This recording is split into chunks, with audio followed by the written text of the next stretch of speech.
Mielőtt a nyilvános testület üléssel folytatnánk, én szeretném felkérni Hartai Molnár Tímát, a Gazdasági Bizottság külsős tagját, hogy a pozíciója betöltéséhez tegyen esküt.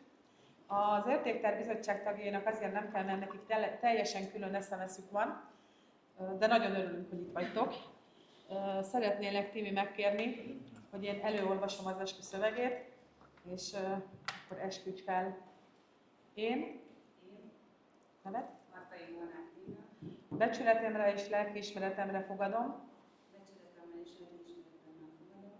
hogy Magyarországhoz és annak alaptörvényéhez hű leszek. Jogszabályait megtartom, és másokkal is megtartatom. Bizottsági tisztségemből eredő feladataimat Hédervár község fejlődésének előmozdítása érdekében lelkiismeretesen teljesítem. Tisztségemet a magyar nemzet javára gyakorlom. Isten engem úgy segéljen. Köszönöm szépen. Értettem meg, hogy mindenkinek a félreértés volt részéről, hogy kinek esik küldeni. Akkor itt rendben vagyunk? Rendben. Oké. És akkor kezdhetjük a nyilvános ülést. Igen, első napi rendi pont alatt. Ezek szerint az apríliak Nem mondta, de akkor ezek szerint nem jön.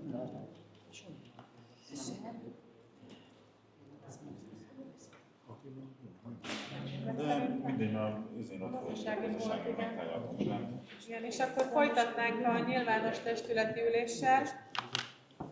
Akkor ismét köszöntök mindenkit, a később érkezőket is. Nagyon köszönjük, hogy itt vagytok, itt vannak. Szia, viszontlátásra! Kicsit lassan a rendszerem, de lassan megleszek. Hát akkor köszöntöm még egyszer a képviselőtestület tagjait, jegyzőasszonyt, jegyzőkönyvvezető asszonyt, alpolgármester urat. Szeretnélek kérdezni benneteket. Megállapítom először, bocsánat, hogy a képviselőtestület határozatképes, mert a 7 képviselőből 7 jelen van velem együtt. Tökéletes. Igen. Szeretnélek kérdezni benneteket, hogy a kiküldött napi rendeket és ezek sorrendjét elfogadjátok-e, vagy van bármilyen módosítási javaslatotok? Elfogadjuk. Nekem 2 pillanat ki. Mondja te először. Hogy majd szeretnék én is a napi rendi a tájékoztatási információ és ügyében, amit beszéltem az Eszterrel. Jó. Oké. Az egyik, hogy volt, de azt levélben meg csak azért a formalitás meg jegyzőkönyv miatt, hogy a polgárai előterjesztési azt bevesszük-e, illetve hogy a Szabó-Erika ügyet azt még kell zártan tárgyalni, és csak jogi technikai kérdés tőlem, miközben nyilvánosságra hoztuk a nevet.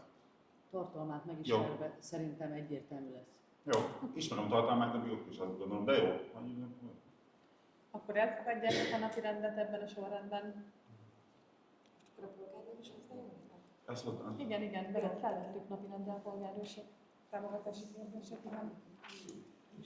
Az első napi rendünk tájékoztatás a Non-Profit Kft. Jövőjéről. Ugye, ahogy korábban már elmondtam, az ügyvezető úr 2025. január 1-i dátumban lemondott a tisztségéről. Meg kell határoznunk azt az irányvonalat, amelynek mentén a település zöldterületének karbantartási feladatait a jövő évben el kívánjuk végezni. Ugye itt több opció áll a rendelkezésünkre, az egyik, hogy megmarad a Kft., mivel ugye kizárólag a Kft. Jogosult a rendezvényeink, illetve egyéb beruházások utáni áfa visszaigénylésére, az önkormányzat pedig nem. Hogyha ezt a lehetőséget választjuk, akkor új ügyvezetőre lesz szükség, és természetesen alkalmazottakra is. Én azt gondolom, hogy ebben az esetben én szeretnék havi beszámolási kötelezettséget az új ügyvezető részéről, a felhasznált pénzeszközökről, munkaidő nyilvántartásról, gépek karbantartásáról, elvégzett munkáról, a lakossági igények, például zöld hulladék elszállítás vagy tűzifaszállítás kielégítéséről is. A döntéshez természetesen látnunk kell azt is, hogy az elmúlt években ugyanezeken a tárgykörökön, illetve ezek eszközök, pénzeszközök felhasználása az milyen módon zajlott. illetve hogy mekkora volt az a Kft-nek havi 1.002.000 forinton felül átadott pénzeszköz, amit a rendezvényekre adtunk át, és ennek az áfája, ami szintén a Kft gazdálkodásában maradt. Erre ígéretet kaptunk ügyvezető úrtól, hogy ezeket az adatokat a rendelkezésünkre fogja bocsájtani. A következő, ami opcióként felmerül, hogy megszűnik a Kft. És a zöld terület karbantartása, ez visszakerül önkormányzati hatáskörbe. Ebben az esetben ki kell alakítani egy olyan koncepciót, amivel a lehető legmagasabb szinten fogjuk tudni biztosítani ezt a feladatellátást. Ehhez ugye önkormányzati gépek rendelkezésre állnak, amit nem tudunk, azt, hogy ezek a gépek milyen rendszerességgel voltak karbantartva, illetve milyen műszaki állapotban vannak, így az állapotfelmérést azt ebben az esetben el kell végezni. Én azt gondolom, hogy 2 fő teljes munkaidős és 1 fő részmunkaidős munkavállalóval, napi szintű feladatkiosztással, kontrollal és felelőssel ezt a feladatot biztosítani lehet.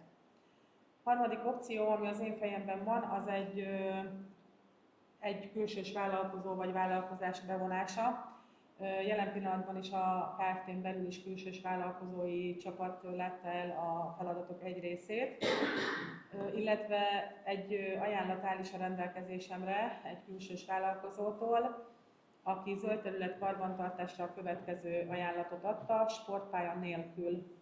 Azért mondom, hogy sportpálya nélkül, mert a választás óta a sportpálya fűnyírását a Sportegyesület végzi, tehát nem önkormányzati feladat azóta. 2 millió forint per hó költséggel számolt kizárólag zöld terület karbantartással a külsős vállalkozó.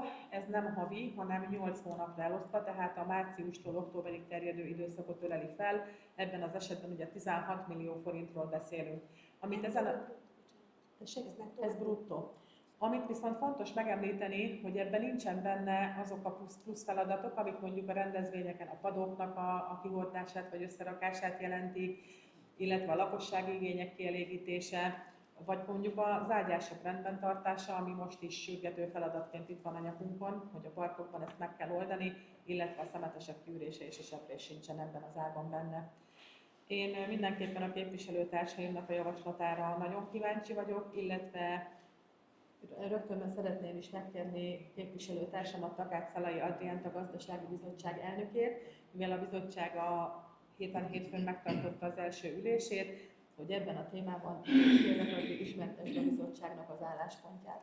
Köszönöm. A bizottságnak az álláspontja, kár, hogy nincsenek a non-profitnak az ügyvezetője, de az a javaslatunk a gazdasági bizottságnak, hogy a jelenleg zöld terület kezelés, külső szerződéssel külsős vállalkozók, illetve az egyfőt átmenetileg vegye át az önkormányzat, a non-profit Kft.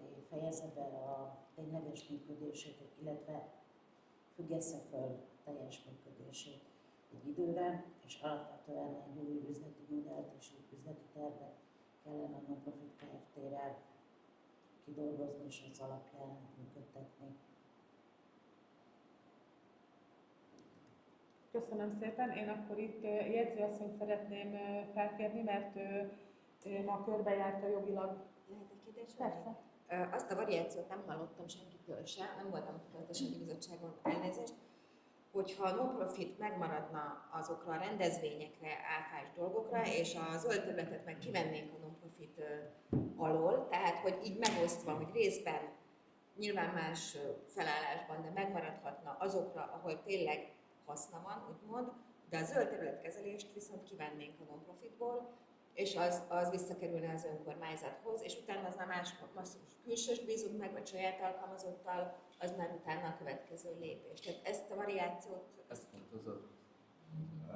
Igen. Részben ez Részben felmerült a volt gazdasági bizottság ülésén is, de a jelenlegi bevételei mind áfa, mind egyéb akár piacos helypénz és társai tekintetében az töredéke annak, mint amennyi működési kiadása lenne. Meg azt beszéltük, hogy igazán a megnyugtató megoldás az lenne, hogyha lenne egy falu gondnok, aki azt teljes állásban végzi, ugye nem ő feltétlenül nem neki kéne a füvet nyírnia, hanem ugye maga a feladatok kiosztását és az egyébnek az ellenőrzését, hogy milyen munkák vannak, stb. Ezt össze lehetne már mixelni a non-profit Kft-nek a esetleges üzleti terveivel. Csak hát itt az a kérdés, hogy a gondnak, ha lenne keret, ugye, illetve ki lenne az. Azt szerintem a Kft. Az, hogy a zöldet kivesszük, vagy nem veszük a non-profitból, ezt attól függ, mert nem tudom, hogy ez a bruttó, ez sanszos, hogy meg pont a nettó határon van, tehát valószínűleg ez nettó bruttó, ez a 16 millió, amit itt mondott az ajánlatban. Nekem ez sanszos, hogy ez egy áfamentes, alanyadómentes cégről van szó. Azért mondott ekkora összeget, mert ez pont a határ, véletlenül. De tehát, hogyha meg ez ennél jóval több, és valószínűleg jóval több lenne, akkor viszont hogy ez Kft-n belül többet élne, hogyha ott azon keresztül van a kifizetés. De ez megint az, hogy miről beszélünk, hogy ezzel nincs semmit konkrétan. Itt akkor én jegyzőasszonyt szeretném megkérni, hogy itt a Kft-nek a pihentetésével, altatásával kapcsolatban ő ma a jogi háttérnek utána nézett, hogy akkor kérlek szépen, hogy tájékoztat a képviselőket. Köszönöm. Igazából az a legfontosabb, hogy azt kell eldönteni a testületnek, hogy maradjon-e a Kft. Vagy nem. Ezt addig tudjátok eldönteni, míg az Attila december 31-ig jelen van, ugyanis ha nem lesz más személy, aki az ügyvezetői pozíciót végzi, akkor kötelező is megszüntetni, hiszen valakinek ezt az egyszemélyes Kft-t is vinni kell. Most ha... Bocsánat, szóval Attila vállalta, hogy szüneteltetés esetén továbbra a ügyvezető. Jó. Szüneteltetés jogilag a Kft. Működésében nem lehetséges, de a legjobb szó az altatás tényleg. Tehát, hogy gazdasági tevékenységet nem végez, nem fogad be számlát, nem állít ki számlát, viszont itt arra kell figyelni, hogy ugye a működés vagy altatás során is lehetnek költségek. Gondolok itt a bankszámla vezetésére, a könyvelésre, ugyanis a bevallási kötelezettsége, ha altat, ha van, akkor is fennáll. Át kell gondolni, lehet több évig is ezt altatni, de ugyanúgy a bevallásokat el kell végezni. Nem tudom, hogy ott a könyvelő milyen bérér vagy milyen költségen Ebben maradt, hogy végzi. az Attila ezt megnézi, hogy beszél a könyvelővel, hogy az altatásra mennyit kér a könyvelő a nullások beadására, és a többire nem ért semmit. 64 000 forint most jelenleg havi szinten a könyvelési Havi szinten? díj. Havi szinten. Ehhez még akkor a folyószámla jön, ezt akkor éves szinten mindegyik költő be tudja szorozni. Az a helyzet, hogy ezt Bocs. mi mind megvizsgáltuk a gazdasági bizottság ülésen. Alapvetően azt kértük az Attilát, hogy kérdezze meg a könyvelőt, hogy a nullás bevallások, mert akkor innentől kezdve nullás bevallások mennek, meg egy évi beszámolót mennyire vállalja. Az sem biztos, hogy vállalja, mert ugye a könyvelője válogatja, van, aki nem szeret ilyen cégekkel foglalkozni, vissza fogja adni, de akkor lehet találni olyan könyvelőt, aki egy 2-3 havi jelenlegi könyvelési díj árából megcsinálja az egész évet. Még egy kérdés. És annak mi a költsége, ha most megszüntetjük, és ha szükségünk lesz rá, újra alapítunk egy? Sok, nagyon sok. Annak sokkal nagyobb a Nagyon költsége. sok. Nagyon sok.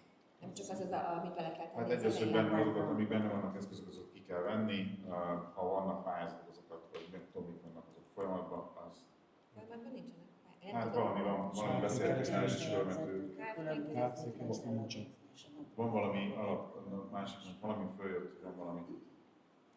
Ennek azért van egy komoly Nagyon cégbírósági komoly. eljárása, ugye annó a Szegedi András ügyvéd úr készítette ezt el. Hát, Olcsó szüneteltető. Vagy hát így van, tehát ha később gondolkodtok benne, akkor nem szabad Nekünk a mi megszüntetni. könyvelünk a 100-ért csinálja az olyan cégemet, amiben nincsen tevékeny, az a 100 nullás, az éves költség. Tényes. Aha. Én azt gondolom egyébként, hogy most az altatás lenne átmeneti időszakra a legideálisabb dolog, mert jelenlegi működésében semmi értelme nincsen fizetni. Én láttam a 23-as beszámolót főkönyvet, láttam a 24-es főkönyvet, egyszerűen, ami még 23-ban volt valamennyi bevétele az önkormányzati támogatáson kívül, 24-ben már semmi. Tehát 24-ben ez a Kft. Masszívan veszteséges lesz. És ugye non-profitként nem a profitorientált a lényeg, de alapvetően mégis azért az ő rentábilis működéséből tudja fenntartani magát. Az Attila irányába kell egy olyan nyilatkozat, hogy továbbra is vállalja, vagy hát ugye a úgymond lemondását, akkor az attól eláll, visszalép. Azt nekünk megígérte ott a bizottságon, úgyhogy szerintem ezt fogok tartani. Bármilyen más hozzászólás, és akkor gondolom vissza kell térnünk erre a témára, hiszen a döntést csak abban tudunk hozni, hogy akkor altatni fogjuk a KFT-t. Jelenleg akkor ezt kell, hogy megszavazzuk, és minden mást, a koncepciót a jövőre nézve, azt pedig a következő testületi ülésen megfelelően előkészítve fogjuk tudni tárgyalni. Ott kérlek benneteket, hogy szavazzunk a KFT-nek a határozatlan idejű altatásáról. Egyhangú. Köszönöm szépen. Második napirendünk a 3/4 éves pénzügyi beszámoló. Bocsánat, ezt nem kell megszavazni, illetve az önkormányzati szerződéseit. Folytatod, akkor miért beszélt a szerződés? Mert valakinek azért a tevékenységet Meg vizét, a zöld, aki vágja föl, az ami lesz, tehát hogy ezt akkor átveszi az önkormányzat. Hát akkor én nem gondolnám, hogy át kellene venni, vagy ezt, mert akkor viszont módosítani kell a tevékenységi körét, a megállapodást, és az alapító okiratot is folytatjátok, akkor ezt én nem venném ki belőle, hanem hirdetnék mondjuk egy falugondnoki pályázatot kiírnék, amely személyre pedig párhuzamosan ezzel a feladatot elláthat. Hát igen. Alvállalkozóként van minden működtetve, alvállalkozóként van. Most márciusig van szerződés a jelenleginek, most hogyha mi december 30 vagy január 1-el ezt megszüntetjük, vagy hát altatjuk, nem akarunk benne tevékenységet, nem fogadunk be számlát, akkor ugye ő nem fog tudni beszámolni. Tehát azt, vagy átteszi az önkormányzat, mint vállalkozót, hogy közvetlenül szerződik. Alkalmazott is lehetne. Nem tilos neki. De nem lesz lehetővel külsős vállalkozás. Nem, ez így jobban megírja, mennyit fizetünk, és ezt jobban de megírja. mellette 4 órában. Megállapodást módosítani kell a soron következő ülésre, akkor Másik azt vállalkozás. a non-profit és önkormányzat között lévő Ilyen van, megállapodás belőle azokat a tevékenységi köröket, és hozol a vállalkozóval egy olyan szerződéstervezetet, amit meg akkor beviszünk az önkormányzat oldalára. Mert valakinek az napi feladatokat el kell látni, hogy Tehát feladatokat. egy részmunkaidős mindenképp legalább, ha nem is egy főállású gondnokot föl kell venni. Én azt gondolom erről, hogy ha ezt így nagyon szétbontogatjuk, akkor ez nem fogja megoldani a problémát, mert nem fogjuk tudni a magas szintű feladatellátást biztosítani. Tehát, hogy van egy falu gondokunk, akinek egyébként a napi tevékenység nem a feladata, hanem az a feladata, hogy koordináljon, meg ellenőrizzen, és akkor még a KFT szerződhet a külsőssel, még ha alszik is, meg még ott belép az önkormányzat harmadikként, én nem gondolom, hogy ez lenne a legjobb megoldás. De hogyha De altatjuk, mert akkor szerződés nem nem kell kell mondani. És ez keveredés van, nem erről van És szó. tudod, kell szerződni önkormányzattal.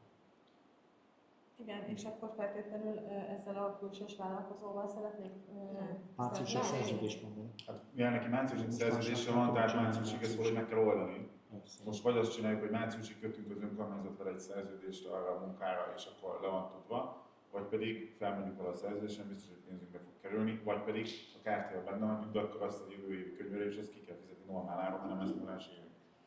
Meg nem lesz általában. Igen.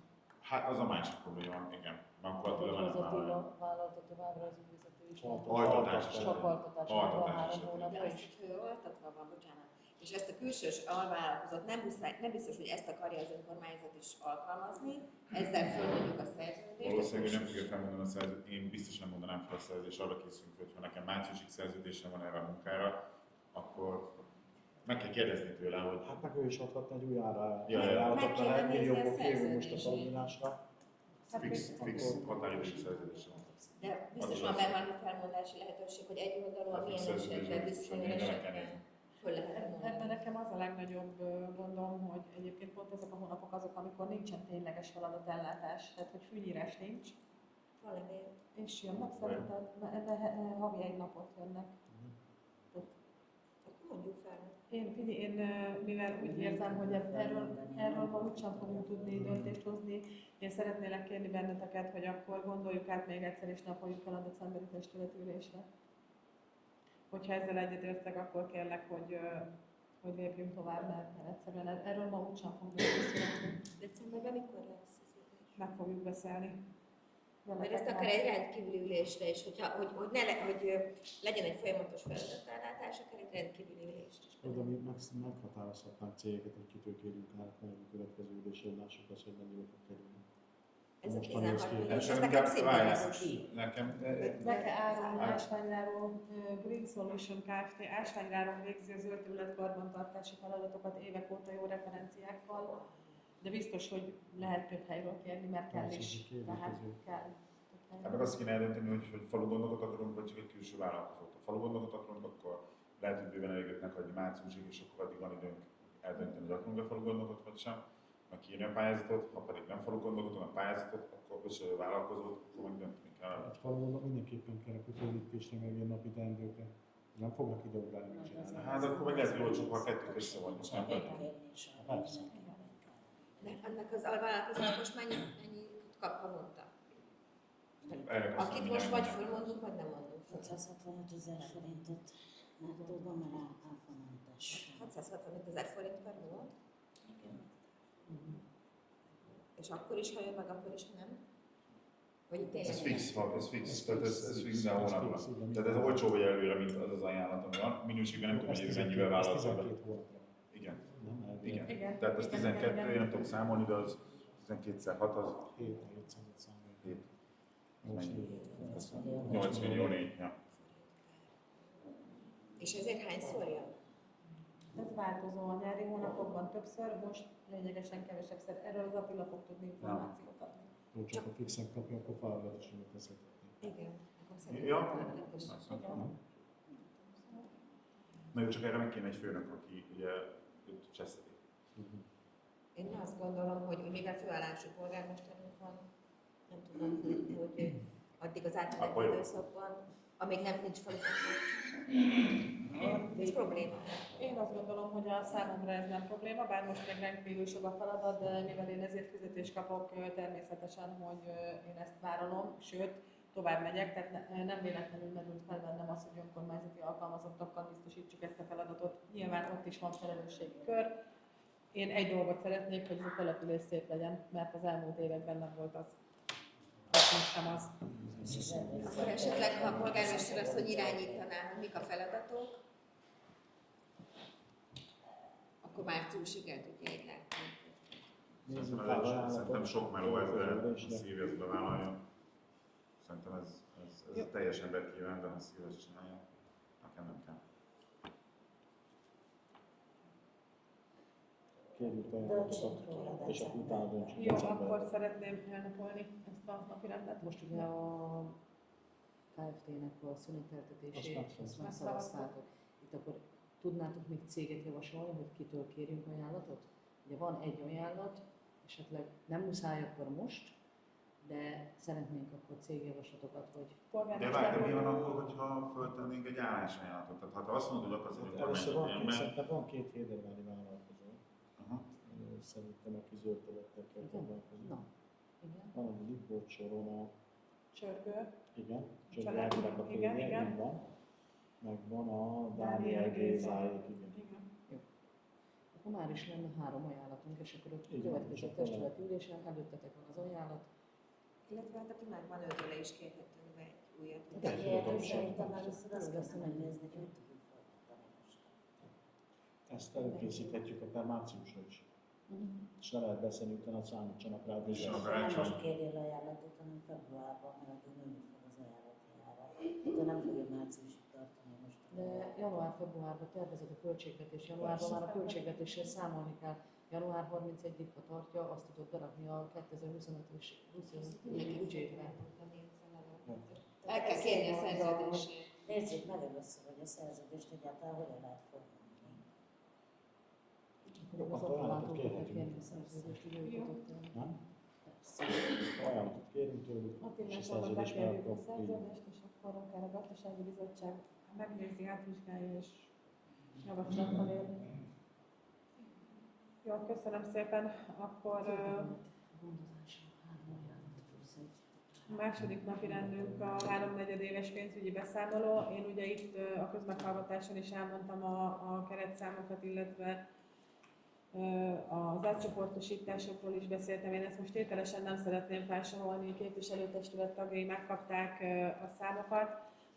Ugye ez a 7 millió forint alapanyagvásárlás az, ami egy jelentős tétel volt, így gyakorlatilag a tartalékunk 4 millió forint körüli összegre módosult. Ezzel kapcsolatban is szeretném megkérni Takács Szalai Adrián képviselőasszonyt, hogy a gazdasági bizottság is tárgyalta ezt a napirendet, hogy akkor ő mit gondol erről, vagy a bizottság mit A gondol erről. gazdasági bizottság megtárgyalta az első 3-4 évet, meghallgattuk az évi kolléganőnek a beszámolóját és elfogadtuk. Köszönjük szépen, akkor én ugyanezt szeretném kérni a képviselőtestület tagjaitól, hogy fogadjuk el a beszámolót. Köszönöm szépen, egyhangú adóbeszámolót szintén nem ismételném meg, hogyha nem baj. Elmondtam azt hiszem mindent a 4 adónemről és a befolyt összegekről. Gyakorlatilag ott minden releváns volt. Szeretném itt is megköszönni még egyszer a kolléganőknek a munkáját, és kérlek benneteket, hogy az adóbeszámolót is fogadjuk el, hogyha egyetértetek. Köszönöm szépen. A Mosonmagyaróvári Térségi Társulási Megállapodás módosításáról is kiment egy előterjesztés a számotokra. Ugye erről azt kell tudni, hogy Hédervár tagja a Kistérségi Társulásnak, amely olyan kötelezően ellátandó feladatokat koordinál, mint a gyermekjóléti feladatok, családsegítő szolgáltatások és az idős gondozás. Ezeket egyébként a települések külön-külön csak sokkal magasabb összegből tudnák finanszírozni, mint amit a társulásnak fizetünk. Ugyanis a társulás felé lakosságszám arányosan fizetünk díjat. Az előterjesztésben elolvashattátok ennek a módosításnak a részleteit, hogyha van ezzel kapcsolatban kérdésetek, akkor kérlek benneteket, hogy ezt most tegyétek fel, hogyha nincs, akkor pedig fogadjuk el a számotokra megküldött Egy kis apró kérdésem lenne, hogyha úgyis megújul a honlapunk, tehát hogy ezek mik azok a szolgáltatások, ami a falu lakosságának elérhető, hogyha ezt a honlapunkra majd kitennénk, hogy tudják az idősek is, vagy akiknek bármilyenre rászorulnak, azt megköszönném. Mindenképpen, csak legyen alkalmas végre a honlapunk. Alkalmas. Szuper, beszélünk majd róla.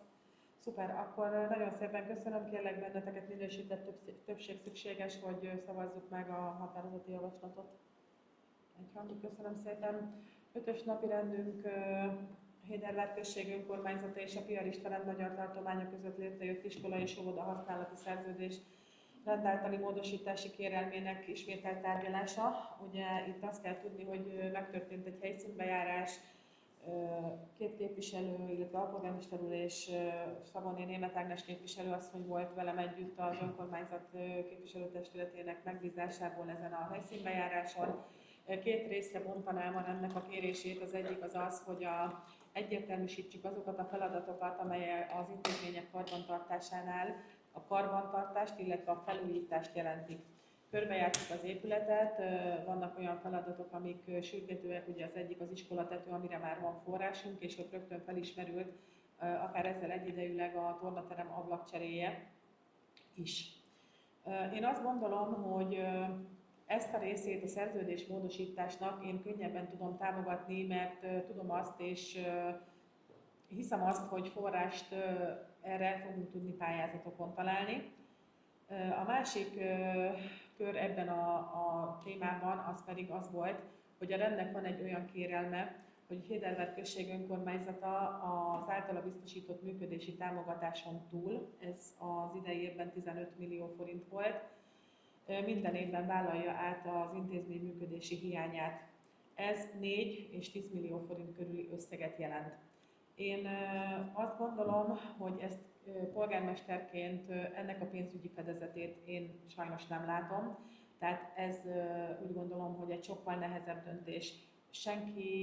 Én legalábbis úgy gondolom, hogy az iskolára szükségünk van. A finanszírozási kérdésekben is több dolog felmerült, akár nemzetiségi iskola létrehozása a rend kezdeményezésére, ami azt eredményezné, hogy nagyobb állami normatíva jönne, és kevesebbet kellene az önkormányzatnak a működésbe beletenni. Partnerek egyébként a rend részéről ebben is, illetve még egy dolog merült fel, hogy a tornaterem bérlését biztosítanák, és akár az önkormányzat ezt támogatná is, mert most nagyon sok olyan tevékenység zajlik itt a díszteremben, aminek nem feltétlenül itt van a helye. Nyilván ezzel megint mondhatom, hogy két legyet ütnénk egy csapásra, mert ha kicsi, akár forrást is biztosítunk az adott szolgáltatónak, aki akár tornát tart, akár bármi más, és ezzel bevételt eredményezünk az iskolának, akkor lehet, hogy ez némiképpen segítséget jelent. Én tudom, hogy ez is egy nagyon komplex dolog, és abban is biztos vagyok, hogy első körben vagyunk most ezzel kapcsolatban, de várom a véleményeteket. Ja, ránéztek. Én majd még akarok itt részleteket is elmondani. Először a karbantartásról, ugye megkértem a szerződést, és a 7A2-es pontban ugye arról szól, hogy mindenféle javítás, karbantartást, rendeltetésszerű használatban eredő javításokat, mindent az önkormányzatnak kell elvégezni. Én amit láttam itt, azok szerintem ezeket mind lefedik. Tehát, hogy ebbe az önkormányzatnak, most tetőt azt hagyjuk, az pályázat. Én nem is mondom azt, hogyha nincs valamire pályázat, akkor vele pályázunk. De én azt gondolom, hogy olyan költségeket, ami nem a ebbe bele tartozik, azt én nem vállalnám át, hanem ez a rendnek Nem is erről van szó. feladata. Arról van szó, hogy azt kellene meghatározni, ugye ők minden évben összeírják, hogy mi az, ami még karban. Tehát van egy kazán, ami rendszeresen elromlik, ők a karbantartását megcsinálják, de egy idő után, ha már az annyira előregedik, hogy ki kellene cserélni a kazánt, az már egy felújítás. Tehát, hogy ebben legyen egy olyan, hogy ők mindig jelzik, hogy még karbantartható, és szólnak mindig előző évben, egy határidőt is kaptak, hogy minden év elején jelezzék, hogy szerintük mik azok a dolgok, amik már nem lehet karbantartani, hanem cserélni kell, tehát már egy felújítást igényel, és olyankor az önkormányzat nyilván, ha tud forrást szerezni rá abban az évben, vagy néhány évre előre már tudja tervezni, hogy mik azok a feladatok, amikre majd pályázni kell, mert előbb-utóbb felújításra szorul. Tehát itt erről lenne szó, hogy ez pontosításra kerülne, hogy ők meddig tartanak karba, és mikor jön el az a pont, amikor már ki kell cserélni, és már felújításra szorul. Hát igen, csak ugye van itt az emlékeztető, amit átküldtetek, abban benne van, hogy például tornatán vizes blokkok felújítása, melegvíz szolgáltatás biztosításának visszaállítása, szükséges javítások, felújítások elvégzése, ezeket Itt azt kértük tőlük, hogy ezt rangsorolják. külső esőjelvezetés rendbetétele, nem fönn az épület alapjára vissza, mert ez beletartozik a szerződésbe, amit ők vállaltak, ezek a javítások. De ez Egy mondjuk boilerjavítás az még de igen, de szerintem, ha egy komplet fürdőszoba felújítás, az már nem ugyanaz. ha neked van egy albélet, ha albéletben laksz, és te fel akarod újítani a fürdőszobádat, akkor azt kinek kell fizetnie. Az felújítás és nem karbantartás. Itt inkább arról van, azt kértük, hogy rangsorolják, mert egy év alatt nem tudunk mindent felújítani. Tehát ami most feltétlenül szükséges, ugye az a tornaterem teteje, azt már úgyis megoldjuk, esetleg azzal egyben az ablak, és akkor az összes többit, meg valahogy nekünk ezzel gondolkodni kell, hogy milyen pályázatot találunk, és x éven belül a felújítást vállaljuk. Tehát nem arról van szó, hogy azonnal kifizetünk mindent, hanem hogy tervezhető legyen nekik is, hogy mi az, ami még karbantartás, és mi az, ami, meg nekünk is, mi az, amire már költenünk Jó, kell. szerintem az összeg eltörpül a másik része mellett. És akkor én azt is mondanám, ismerjük az álláspontomat az iskolával kapcsolatban, mert elmondtam az első testületen is. Nekem az a véleményem, hogy a piaristi rendünk most nagyon kényelmes helyzetben van. Abból a szempontból, hogy mi vállaltuk azt, hogy mármint a falu, hogy ami költségvetés hiány keletkezik az iskola üzemeltetésénél, azt mi kipótoljuk. Ugye nekik honnan lehet bevételük, és azt, hogy tornatámat bérbe adnak, szerintem az semmi, az bagatel, azzal nem érdemes foglalkozni, zsíros könnyűvel a gyereknek menjen meg fagyira nyáron, szerintem az ennyi, nem több. Az, amivel ők tudnak emelni a költségek, és a bevételeket tudják növelni, semmi más, mint az, hogy a létszámot növelni kell. Na most, hogy én bekértem az iskolától adatot, hogy nem mindent kaptam meg, amit kértem, de amit bekaptam, akkor egyértelműen látszik, az utóbbi 8 évben, amióta a piaristák itt vannak, egyetlen egy fővel nem nőtt az iskola létszáma. Most ennek az okát én szerintem érdemes minden megvizsgálni. Nekem is vannak ötleteim, hogy miért, és mi lehet ennek az oka. Érdemes lenne megvizsgálni azt, hogy az óvodából miért nem akkor arányban mennek át ebbe az iskolába a gyerekek, mint amennyi elvárható lenne, ugye minél nagyobb szám számomra az elvárható. mert itt lehet azon a lyukon csökkenteni, hogy minél kevesebbel kelljen az iskolát kipótolni. És hogyha én az utóbbi 8 év, hogyha én erre nem várok, tehát hogy nem látok ebben előrelépést az iskola részéről, akkor én az egészet felülvizsgálnám, hogy én egy olyan típusú megállapodást tudnék támogatni, hogy igenis létszámhoz van kötve az, hogy mikor mennyivel járunk hozzá. Tehát ha ebben nincsen valamilyen típusú változás, akkor én nem adnék pénzt. Ebben egyetértés volt, tehát ők is, most azt kell tudni, hogy ott is egy új gazdasági igazgató van, aki most komolyan fogja gondolni ezt, hogy... Az Ági, ez nem gazdasági kérdés. Az, hogy de várjál. Tehát hogyha most már a piarista rend is elvárja, mert eddig tényleg olyan volt, hogy még az almérőknek sem számlázták ki, tehát annyira nem foglalkoztak vele az eddigi gazdaságisok, hogy a mi fogyasztásunk volt az óvodában, vagy az étkeztetés, tehát a bölcsőde meg az étkeztetésnél még azt se számlázták nekünk ki, vagy nem volt olyan precíz ez az elszámolás, mint ahogy... 1 millió forintot fizetünk a bölcsődére minden évben, és az elmúlt 5 évben is fizettük. 2020 Itt, ahogy néztem az almérőket, mondjuk nem mindenre van almérő. És igen, hát azt. Mindenre. jó. Tehát, hogy ez az új gazdasági vezető, meg az új oktatáspolitikáért felelős vezető is azt mondta, hogy a létszámot növelni kell. Tehát ők az ő részükről, ők is nyomást fognak gyakorolni az itteni iskola vezetőségre, hogy ezek a lépések megtörténjenek. Akár az, hogy akár ez a német nemzetiségi nyelv kialakítása, vagy ha arra lenne igény, hogy angol, akkor ez is szóba került, hogy angol oktatás. Tehát ők a részükről mostantól megpróbálják ezt a létszámot, mert nekik is az a lényeg, hogy ne legyen hiány. De A másik, elmondhatom? Tehát ők erről beszéltünk, hogy ők is most oda fogják tenni magukat, hogy a létszámnövelés, de hogy mi mit tudunk tenni a létszámnövelésért, mert nekünk is érdekünk, hogy szerintem nekünk semmit nem kell tenni. Mi annyit meg azt teszünk, mondtam, nem, hogy bővítjük a falut, azok szaporodnak, a falu lakossága, ennél több gyerek van.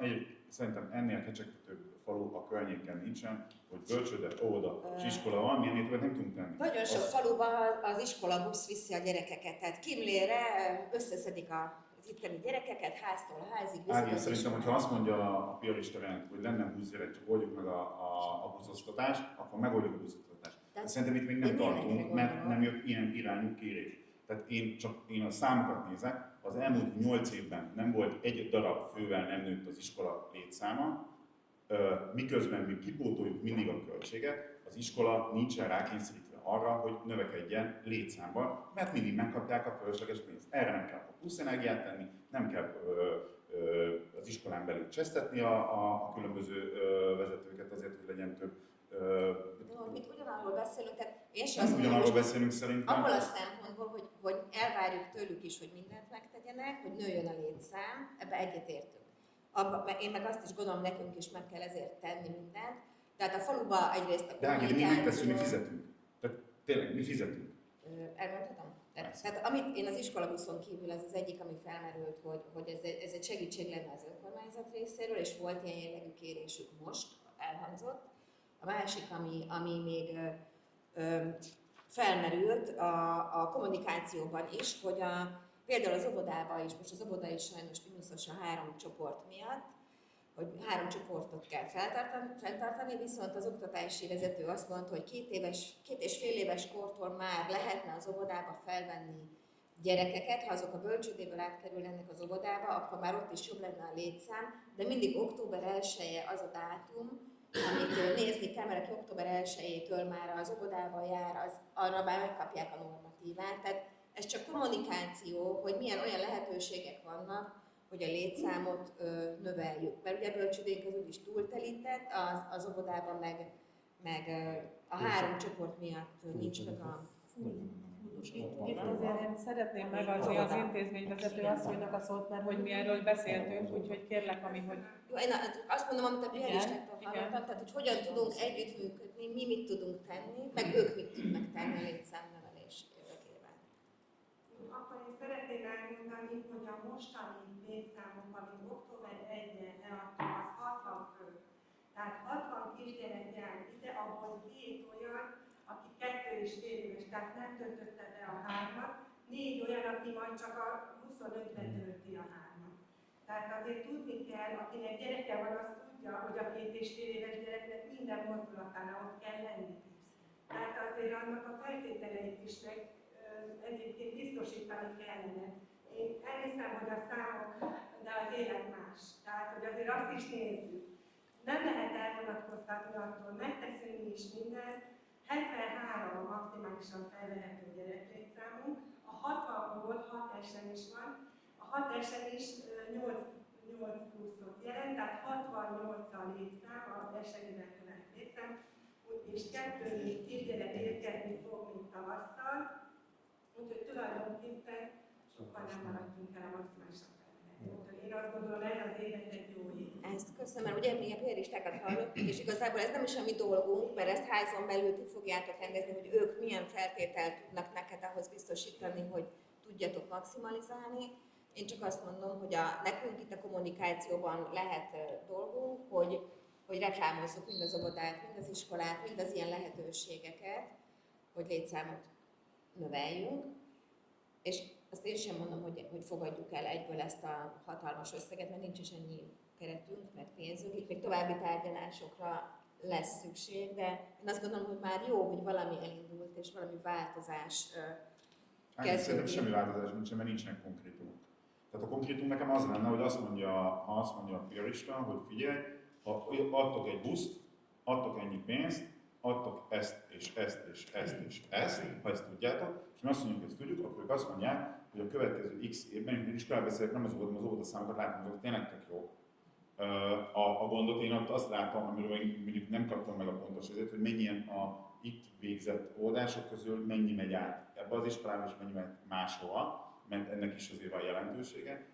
Van egy lista, amit azt mondja azt, hogy én megteszem, ezt teszem meg azért, hogy növekedjen a létszám az iskolában. És azt mondjuk, hogy figyelj, ti meg pótoljátok ki a különbözetet, én ezért azt szállom, hogy a következő 8 éves időszakban évi 3-5-6 x százalékkal növekedni fog mert a számonkérhet ugyanúgy, mint hogy rajtunk is számon kérik azt, hogy legyen rendben az iskolaépület, az, hogy fizessük ki az összeget, mi is akkor azt mondjuk, hogy jó, ti meg vállaljatok valamit, hogy mi az a létszám, amelyen tudtok növekedni.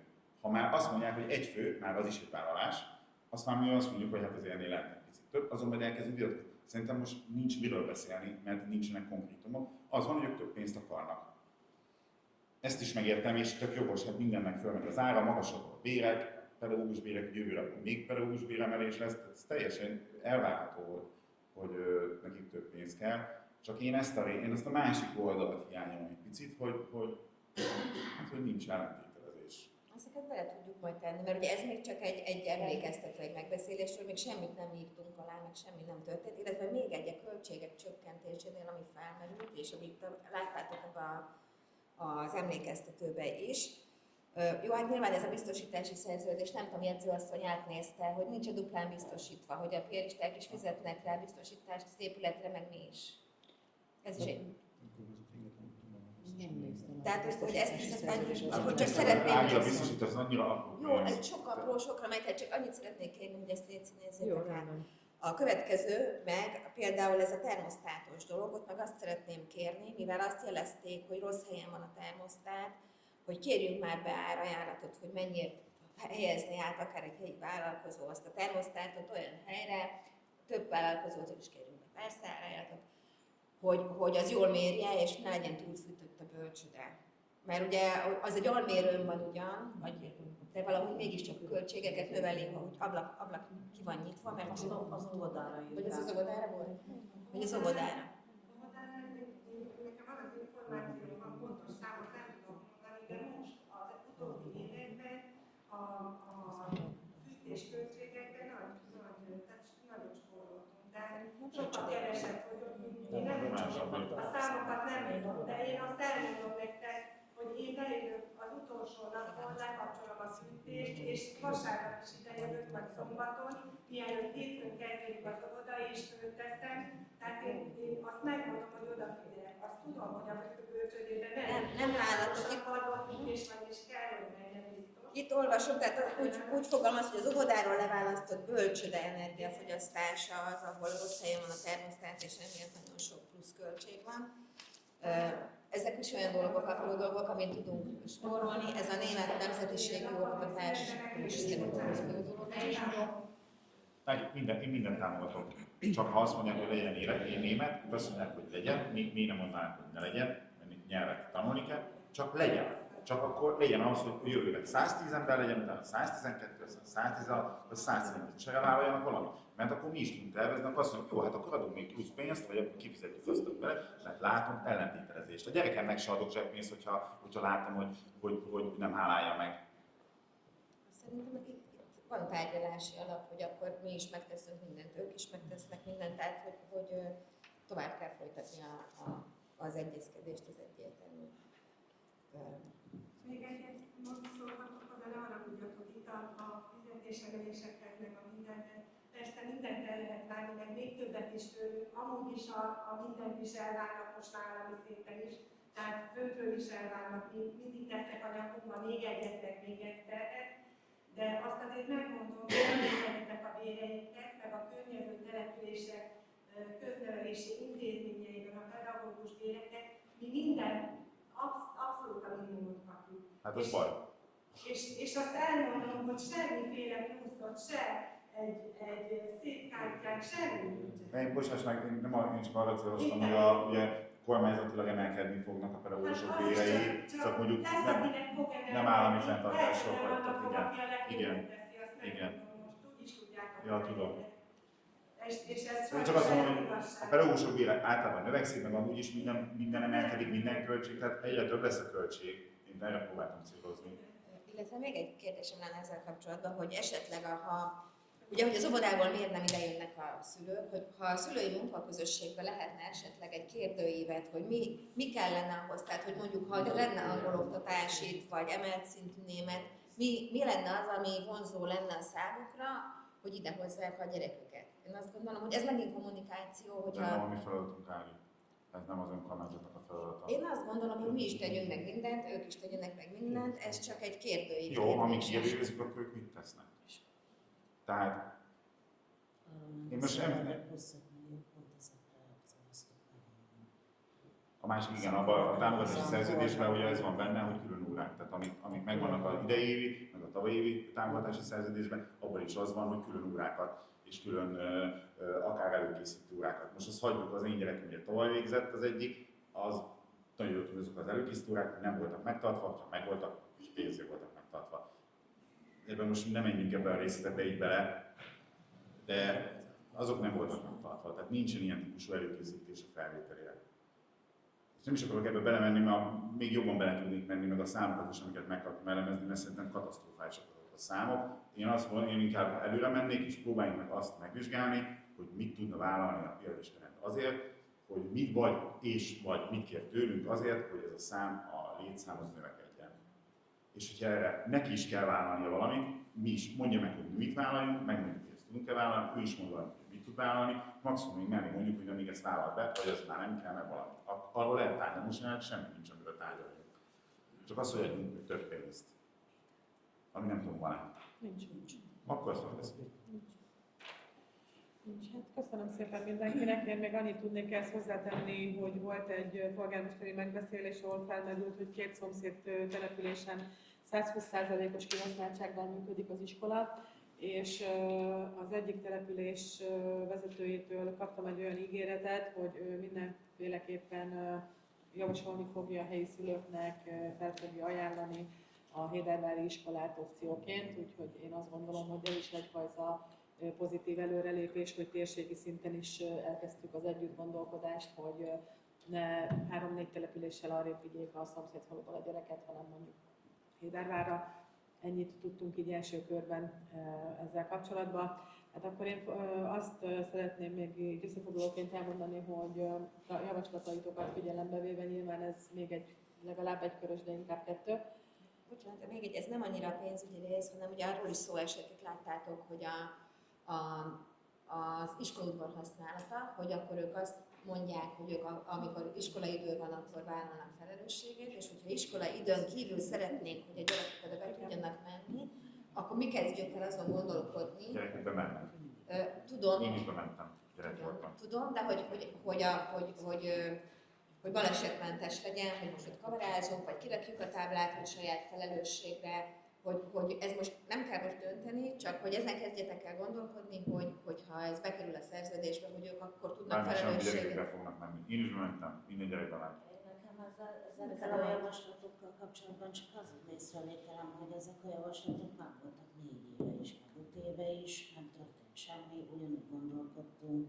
Még emlékszel, Ági, ketten hoztuk fel a Zsadi Viktornak ezt az udvarra a bejárkálást, megígért, hogy meg lesz oldva, aztán se lett megoldva. Tehát Hát most azt mondják, hogy addig vállalnak felelősséget, ameddig ott valaki, és akkor utána, ha mi vállaljuk, akkor meg mi találjuk ki rá valami olyan dolgot, ami nekünk is. Tehát, hogy ne legyen ott tényleg olyan ki kell írni, hogy saját felelősségre, aztán ennyi. Akkor ez viszont mi megtehetjük. De Ági, ugyanígy tartottunk 5 éve, még bevállaltuk arra a táblát, és semmi nem történt. Miért nem raktuk ki?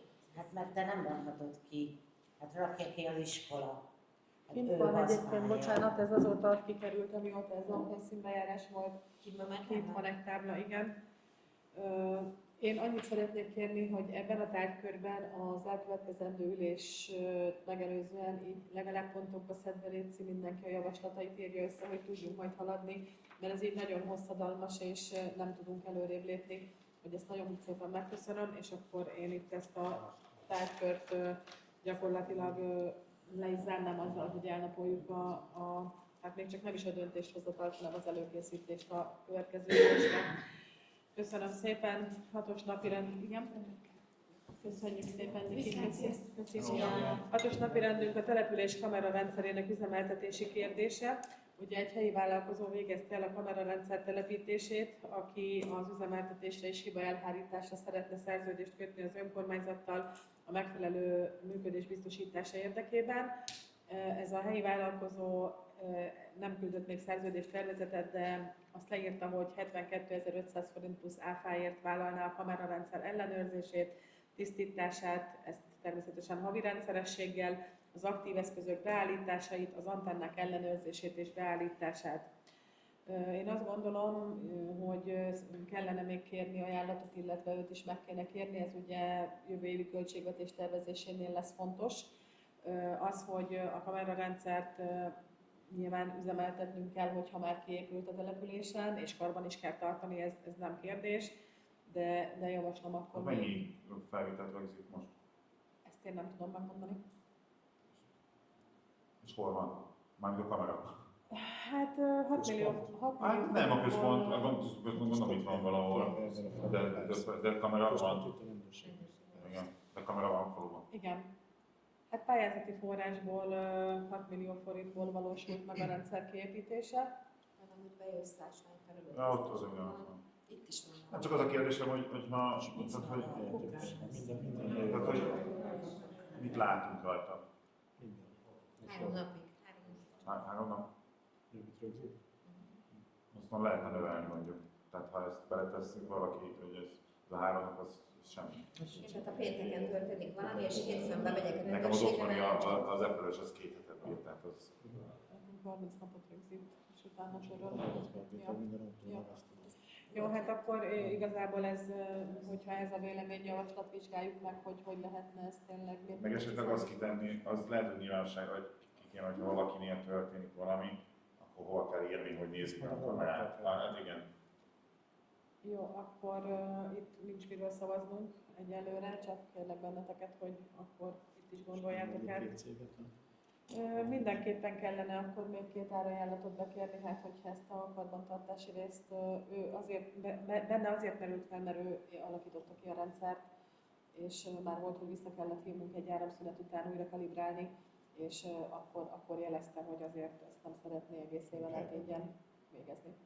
Jó, úgyhogy köszönöm szépen. Iskolatető, lapostető, szigetelés felújítására ajánlattétel. Ugye itt ismételt tárgyalás, múltkor nem tudtunk 3 olyan vállalkozás céget megnevezni, akinek az ajánlatokat szeretnénk kiküldeni. Nem tudom, hogy van-e valakinek. Zárt ülésen akarod tárgyalni? Eszter? Jó. Akkor ezt átrakjuk zárt ülésre. 8. napi rendünk előirányzat átcsoportosítási kérdés. Ezt is ugye megkaptátok minden képviselő. Én ezt sem szeretném, itt a költségsorok közötti átcsoportosításról van szó, illetve amit én szeretnék pluszban ebbe a napirendbe beletenni, az önkormányzati dolgozóknak a karácsonyi jutalma. Minden évben szoktunk az önkormányzatnak ugye 6 munkavállalója van, 3 a bölcsödében, 3 hölgy, 2 az óvodában, illetve egy takarítónő az önkormányzat, illetve a védőnői szolgálat épületében. Ez az összeg, amit minden évben karácsony előtt megbecsülésünk jeléül adunk, ez 50 000 forint nettó, bruttó 75.200 forint. Szeretném kérdezni, hogy erről mi a véleményetek, tudjátok-e ezt támogatni, ezt csak a tartaléktervére tudjuk betervezni egyébként. Igen, nettó 50 000 per fő. Én ezt támogatom, valaki? Egy hangú, köszönöm szépen. 9-es napirendünk Hédervár település weboldalának kérdése. Ugye az előző ülésen tárgyaltunk, 2 árajánlat került szóba, egy 990.600 forintos, illetve egy 812.500 forintos, ez 2 teljesen új oldal kialakítását jelentette volna, de Alcsár képviselő úr azt mondta, hogy ő utána néz annak, hogy ez a honlap a jelenlegi esetleg aktualizálható-e és működhetne ebben a formában. Ezért én át is adnám a szót képviselő úrnak, hogy ismertesse, hogy mire jutott. Hát az oldal az tök jól működik. Nem mondom, hogy nem verném meg vassal azt, aki tervezte ezt, mert tök logikátlan. De amúgy meg föl lehet tölteni a képeket, működő tettem is föl, plusz képeket, tettem fel videót, átvittem a testületi névsort. Én nem látok ezzel semmi olyan problémát, amiért most költeni kéne. Azt ki kéne találni, hogy ki tartsa karban, és ki tegyen föl tartalmat. És azt rendszeresen még minden tartalmat föl tegyen. Nem egy, ha szükséges, akkor Nikinek meg tudom mutatni, és mi az, ami... Én utána egyeztettem a fejlesztővel, mert nekem se jött be egy oldal, és akkor mondta, hogy szinte rossz böngészőben nézem. Tényleg az volt, az admin másik böngészőbe kell nézni, és akkor működött. Én nagyon szépen köszönöm, hogy ennek utána jártál, és nyilván nekünk ez a lehető legjobb opció, hogyha nem kell újat, viszont ugye fontos, hogy aktuális legyen, ezért én megköszönném, hogyha ezt a Nikinek akkor egy olyan időben, amikor ráérsz. Akkor mondjad már Nikinek, hogy írja rá, hogy jó, köszönöm szépen. Köszönöm szépen. Illetve egy következő problémával is téged talállak meg, ez pedig a levelezési listánk. Itt az történt, hogy az IT-s cég, aki az egész hivatalnak az IT tevékenységét végzi, azt az információt adta, hogy ő nem fér hozzá a levelezési listához, mert hogy nem ők készítették annak idején. És tehát anélkül, hogy bárkit bármivel meggyanúsítanék, valahogy felkerült a 2 új képviselő, te és a Márton erre a listára, viszont nem tudjuk azt, hogy még ki kap erről másolatot, ki fér hozzá, és vannak arra utaló jelek, hogy például nekem törlődik e-mailem, ami odaérkezik, és elmondják, hogy oda küldték. Kérjünk át a Google-nek is van a levelező listája. Mert ez így nem jó. Tehát az, ami most van, akkor ezt mindenképpen szeretnénk, hogyha egyrészt a bizalmas információknak a biztonságos küldése és egyáltalán tárolása az így ebben a formában nem tud megvalósulni. Jó, akkor ezt... És akkor ezt az Google-ra való áttérést, hogyha segítenél nektek, légy szíves. Köszönjük szépen. Megnézem a Google-ét, jó? Köszönjük. Céges van, de ott nem tudom, hogy az van a magában, hogy biztos. És akkor a képviselőkön kívül majd szeretném kérni a Nikolát. Én nem írok be semmit, én adok egy hozzáférést, és felveszitek. Jó. Köszönjük szépen. 10.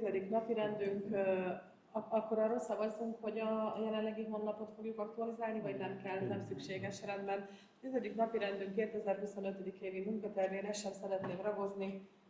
Kérdés, javaslat? Igen, hogy én az Eszterrel beszéltem, és mondta, hogy eredetileg megszavaztuk a 6 órát, nem emlékszem 6 órára, hogyha nem tudom, hogy lehetne egy változtatni, mert én szeretnék egy kicsit előbbre, mert én nekem ez már nagyon későn van, mert nekem táncom lenne utána, és így minden egyes csütörtökön el kell, hogy halasszam, hogy nem tudom, hogy fél 5 és fél 6-ot beszélünk, mert tudom, hogy fél 5 volt, és azt beszéltük, hogy az Ági, hogyha nem tudom, a többieknek ugyan van, hogy 5 vagy max fél 6-kor Én örülnék neki, hogyha többieknek is jó lenne, hogy Itt tudunk rugalmasságot, vagy SMS módosításra van szükség ebben Ez az SMS esetben? módosítást igényel, De hát az hiszen 5 óra, az mondtad, jó, nem? 5 óra, jó, nem? igen, Akkor de sem volt ez. nem, de eredetileg 60 beírva, igen, 6 órát írtunk ide be igen, a jövőt, 6 óra is volt, 2026-ra. 6 óra is volt az eredeti SMS-be is, 6 óra is van jelenleg is.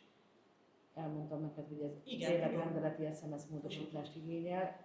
Ebben nem tudunk most dönteni, mert nekem van egy komplex programom, ahol el kell indítanom egy rendelet módosítást, egy tervezetet kell készíteni. Nem csak ebbe, Köszönjük szépen, szia! nem csak ebbe vár aktualizálásra az SMS, hanem ugye említettétek előző ülésen, hogy van egy osztrák testvértelepülés, aki szintén nem szerepel az SMS-ben.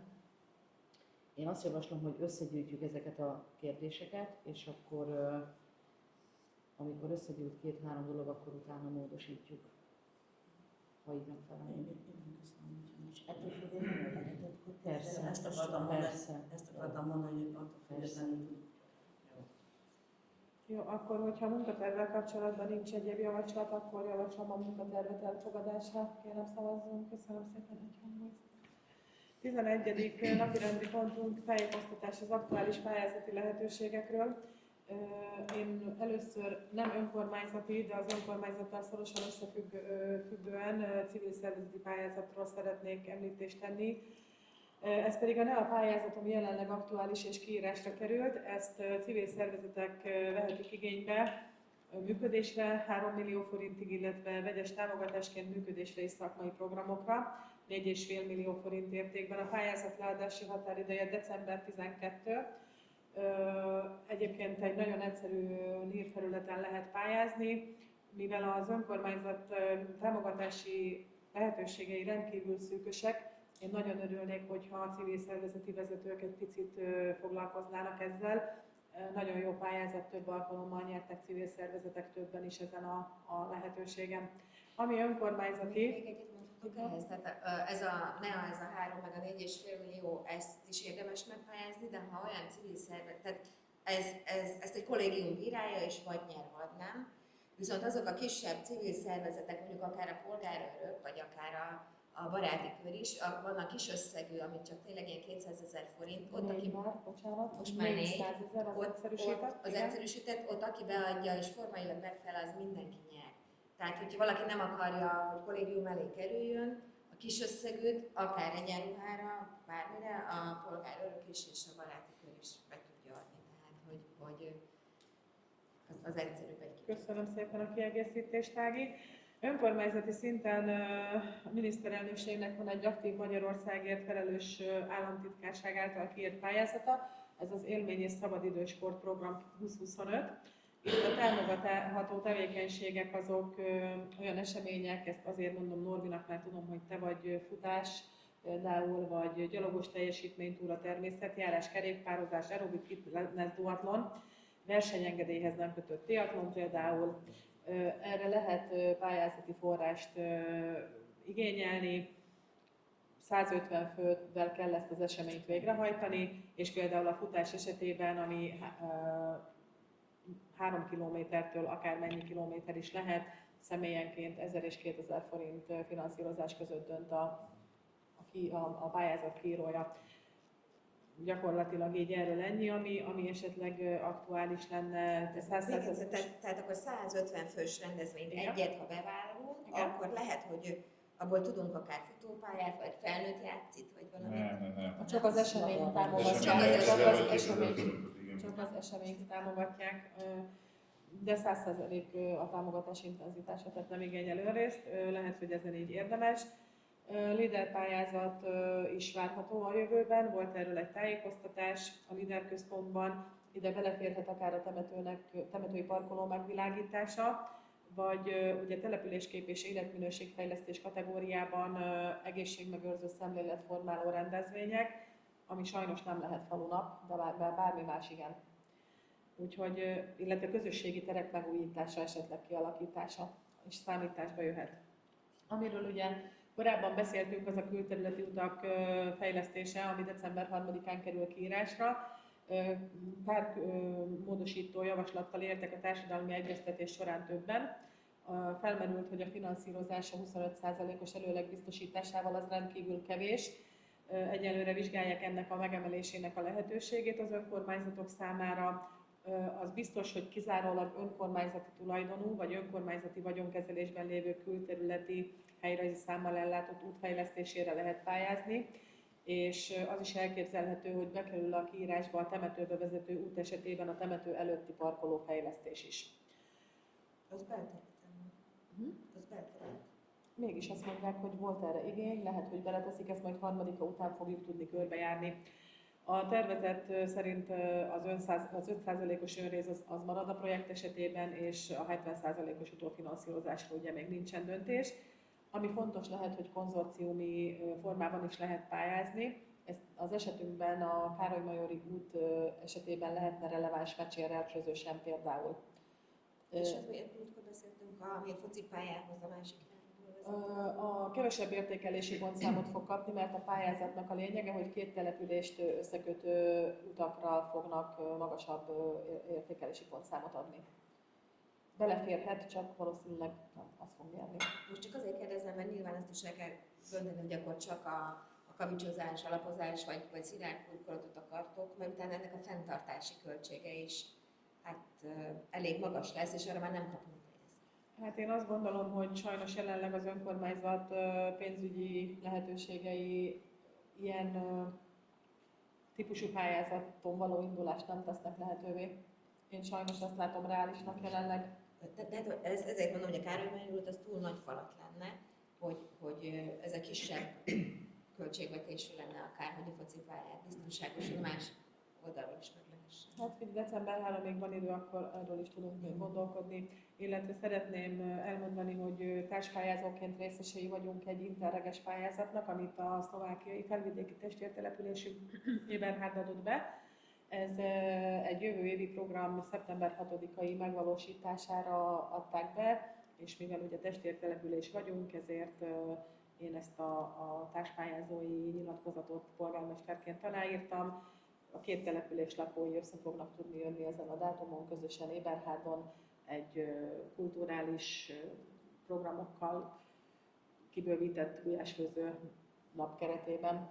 Úgyhogy ez volt még az, ami igazából a pályázatokról talán ennyit tudnék elmondani, meg ami fontos lesz, és ez nagyon aktuális, egyre jobban ez a versenyképes járások program, ami ugye azt jelenti, hogy az iparüzési adónövekménynek az 5%-át egy közös kasszába kell befizetni január 1-től, és ebből a közös kasszából régiós fejlesztésekre lehet majd visszapályázni. Itt ami nagyon fontos lesz a közös gondolkodás a környékbeli településekkel, és nagyobb projekteknek a megvalósítására is lehetőség lesz. Ez az összeg a prognózisok szerint a Mosonmagyaróvári járás tekintetében, ami ugye Hegyeshalom-Rajkától Dunaszegig, nagy vonalakban, illetve Mecsér vonaláig 500 millió és 1 milliárd forint körüli forrás lesz. Köszönöm szépen! És 12. napirendre térnék át, és át is adnám a szót képviselő úrnak. Alcsán Norbert javaslatai jönnek, előterjesztés gazdasági fejlesztési bizottság létrehozására. Ezt már ugye annyiban módosítom, hogy hétfőn ugye volt egy gazdasági bizottság ülés, csak 2 mondatban összefoglalnám a célt, hogy hozzunk létre egy olyan, most már kerekasztalt, ahol a helyi vállalkozókkal menne egy olyan ötletelés, egy fejlesztési terv, hogy mi az, ami szükséges lenne ahhoz, hogy mondjuk az ő bevételék növekedjenek, ezáltal ugye a helyi adók is növekedjenek. A gazdasági oldalról ők milyen fejlesztési lehetőséget látnak, és szerintem ezzel kapcsolatban érdemes lenne egy párbeszédet elindítani. Ezt a hétfői gazdasági bizottságülésen ezt megtárgyaltuk, és ott azt a kiírést fogalmazta meg az önkormányzat is, és a bizottság is azt javasolta, hogy a bizottságon belül legyen egy asztal, és ott ezt tervezzük meg, és ott a bizottság nagyon lelkesen megszavazott engem itt felelős. Úgyhogy igazából ezt akkor így, ebben a formában ezt előterjesztés, ezt visszavonnám, annyit is akkor tájékoztat a benneteket a gazdasági bizottságon, hogy ilyen dolog történt. Köszönjük szépen! Akkor térjek is következő napirendre. Előterjesztése kommunális adó 10%-ának lakossági döntéssel történő Igen, felhasználásáról. ezt is megtárgyaltuk a hétfői bizottságülésen, ott ez támogatást kapott, tehát a bizottság támogatta. Itt arról lenne szó, hogy a évente befolyó kommunális adónak a 10%-ára a testület nevezzen ki egy projektet, mi az, ami arra költsünk el, és ebből legyen 2, 3, 4 fajta, és utána ezt a falu lakossága szavazza meg. Az én oldalomból ennek én úgy látnám értelmét, hogyha például, mint amikor volt a kosárlabda pályafelújítás, vagy valami, egy olyan célt kitűzünk, azt mondjuk, hogy ami amúgy is elköltenénk a kommunális adók egy részét, és azt ilyeneket megjelölünk, és utána hát ha arra még tudunk egyéb plusz támogatásokat bevonni a falu lakóitól, mert tudják, hogy arra adják a pénzt, a falu lakók is látják, hogy az, amit befizetnek kommunális adót, bár ugye nálunk nagyon jó az adófizetési morál, tehát nincs igazából arra szükség, hogy ilyen projekteket hozunk létre, csak azért, hogy az adófizetést azt növeljük, vagy javítsuk az adófizetési morált, de én azt gondolom, hogy jó pár ilyen projektet ki lehetne, vagy akár javaslatot is lehetne fogadni a lakosságtól, mire lehetne költeni a 10%-et, ami nagyjából ilyen 350 000 forint körül van évente. Ezt a bizottság ezt támogatta, remélem ti is fogjátok. Akkor kérlek benneteket, hogy szavazzunk a kommunális adó 10%-ának lakossági döntéssel történő felhasználására. Ki az, aki támogatja? Egyhangú. Köszönöm szépen. Következő árajánlat Trafipax táblára, szintén átadom a szót. Igen, azt átmentem nektek is, ugye 4 darab táblára kértem ajánlatot, azon belül lehet, hogy ötöket el lehet mondani, mindegy, ez ilyen 60 000 forintos tétel.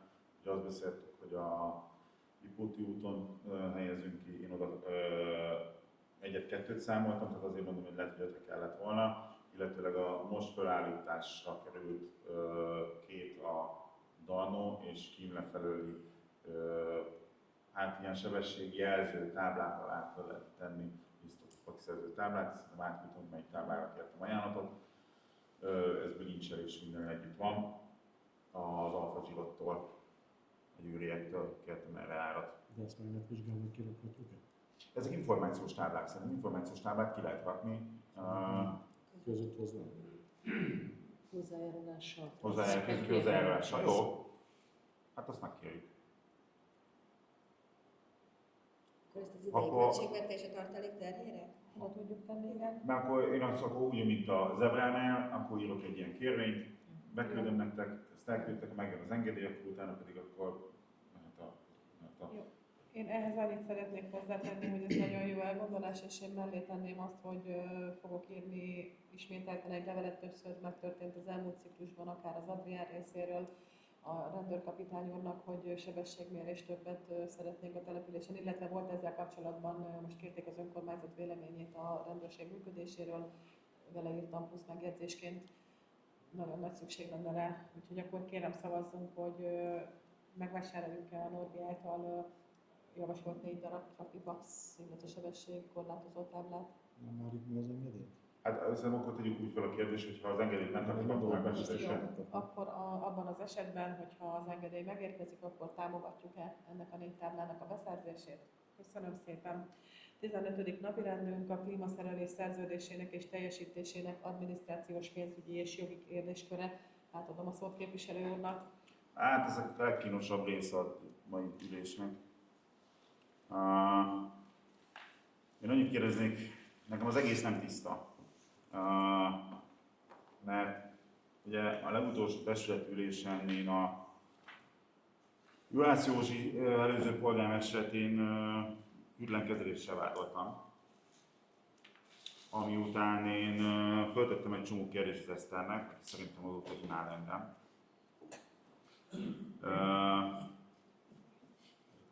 Előtte is. Hogy az az első kérdésem, hogy most te hogy látod ezt, hogy ez jogilag teljesen rendben van ez a klímaszerelési? Én azt mondanám, hogy se a hűtlenkezelés, se a hanyagkezelést ez nem meríti ki. Ugye Nem ezt kérdeztem. Azt, hogy most így, ahogy le van szerződve, ki lett fizetve, ennek így jogilag ez így rendben van-e? Nyilván vannak benne olyan pontok, amit máshogy kellett volna, és más időpontban és más időintervallumban, De alapból úgy van rendben jogilag egy beruházás, ha van egy megrendelő, egy ajánlat, egy szerződés és egy teljesítésigazolás. Itt ezek a tételek, ezeknek a megérkezése, illetve a leigazolása összecsúszott, illetve kicsúszott az átadás átvétel miatt vagy okán az időből. Viszont olyan szintű törvénysértés, ami nem csak hogy a hűtlen vagy a hanyagkezelés, vagy például a polgármester sorozatos törvénysértését vagy mulasztását, tehát én ugye a jogi oldalt néztem meg, mert ugye az előző testületi ülésen erre nyilván nem is voltam felkészülve, meg hát se a MÜTV-t, se a BTK-t fejből nem tudom, viszont erre vonatkozóan kerestem rá azokra a jogi dolgokra, hogyha ezzel kapcsolatosan kérdést teszel fel, hogy a testület lépne, hogy akkor mi alapján léphet. Én jelenleg nem találtam olyan mulasztást és olyan súlyút, hogy a testületet vagy a polgármesterasszonynak olyan javaslatot tennék, hogy hozzon a testület egy olyan döntést, hogy bármilyen eljárást kezdeményez a Juhász József volt polgármester úrral szemben. Nekem én összevettem egy idővonalat, és nekem ez a legkínosabb része. Abban több olyan pont van, ami azért mondtam én Hogy is az szeptember idővonalat, 17-én voltak először a klímát felmérni. Ugye? Szeptember 17-én megnézték, hogy mi kell a klímához. Ezek után október 1-én történt egy javítás, amikor már Szilvi volt a polgármester. Van egy szeptember 29-én aláírt szerződés, ami nem szerepel az átadás átviteli jegyzőkönyvben. Van egy számla, van egy szerződés, ami megérkezett 9-én. Van egy október 1-i teljesítésigazolás, amit már a Juhász Józsi írt alá, vagy még a Juhász Józsi írt alá, amit nem írhatott volna alá.